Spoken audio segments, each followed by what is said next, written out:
Good afternoon, everyone. I believe it was Sunday evening when I became aware of a possible report from August of 2019 concerning Anthony Warner. The matter record report in and of itself presented a number of questions to which we needed to find more information about before we discussed it publicly.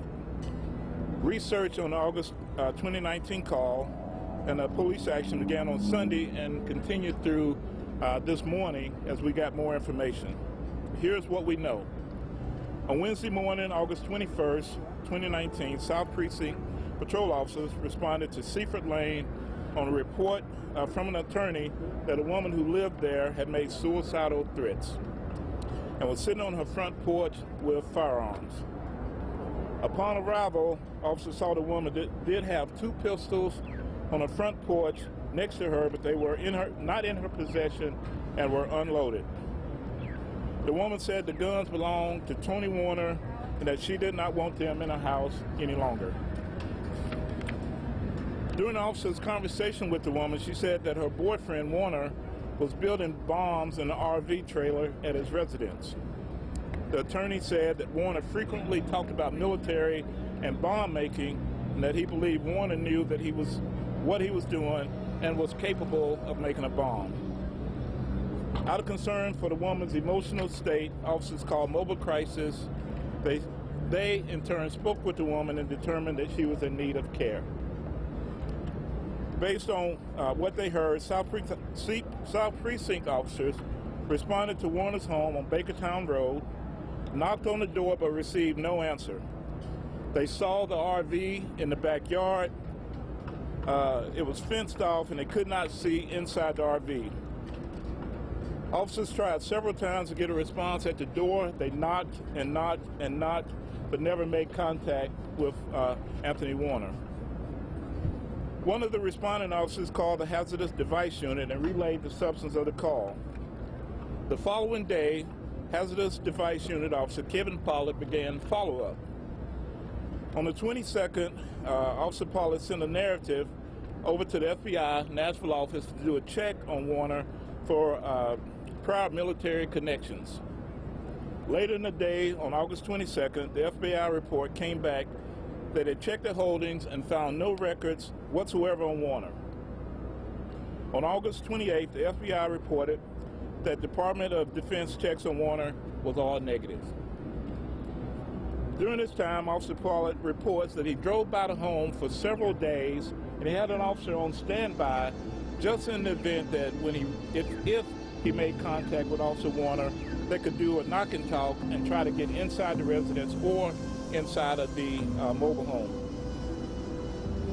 Officer Pollard continued trying to make contact with Warner through no avail through his landline as well. On August 29th, 2019, Officer Pollard phoned the attorney who was on the scene during the suicidal call. During that conversation, Officer Pollard said that he was attempting to locate Warner and that he was told that he was known to go on camping trips for weeks at a time. Officer Pollard recalled asking whether he could just take a look inside the RV parked behind Warner's home. Officer Pollard recalls the attorney telling him that Warner did not care for the police and I'm not going to be able to let you all do that. It's a quote. Officer Pollard recalls the attorney saying that Warner is capable of making a bomb, but didn't believe he was doing so and didn't believe he was violent. Also during late August, our Specialized Investigations Division looked for any open source information on Warner and they found none.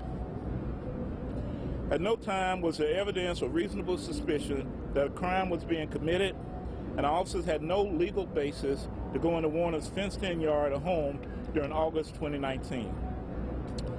No additional action was taken after late August, and to the best of my knowledge, no other reports or information about Warner came into the police department. We did not have the knowledge in August 2019, and we had no legal basis for search warrants or subpoenas based on what we knew at the time. Officer Pollard, as a member of our HDU team, has been working the blast site with our federal partners, and I actually pulled him off of the site this morning to get more information pertaining to this. with that said, I'll take any questions. Hey, Chief, a couple of questions here. I'm curious. I know that obviously there's a process here, and hindsight is 2020.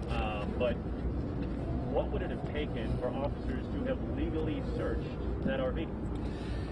Well, to our knowledge, we only had one call for service. That was the lady who had made suicidal threats, and that she was subsequently unavailable. We received no other calls, so it would have been good if we had received more calls. Officer Pollard, who works in our explosive unit, said he couldn't smell any type of explosive at the house. There was no signs of any bomb making, so it would have taken signs that actual crime was being committed, that a bomb was actually being made. But to the officer's view, the only thing he saw was an RV that he couldn't see inside and that he wasn't allowed access into it. You had the Chief, you had the girlfriend's claim. Chief, you had the girlfriend's claim. Chief, one more quick question. You had the girlfriend's claim he was making a bomb in the RV. You had the attorney's claim that he had the knowledge to do it, and yet that still wasn't enough. That's not enough. I mean, you have a girlfriend that said that, and really they could say that about me. They could say that I have the ability, that I'm making a bomb, and that I have the ability to do so, but it doesn't give people the right to go inside. But even with that being said, the officers knocked on the door several times. They contacted the attorney. They wanted to get permission to be inside. They had no basis for a search warrant or subpoena. And so based on that, the attorney said he wasn't going to allow that to be done. And so the officers couldn't do any more at that point.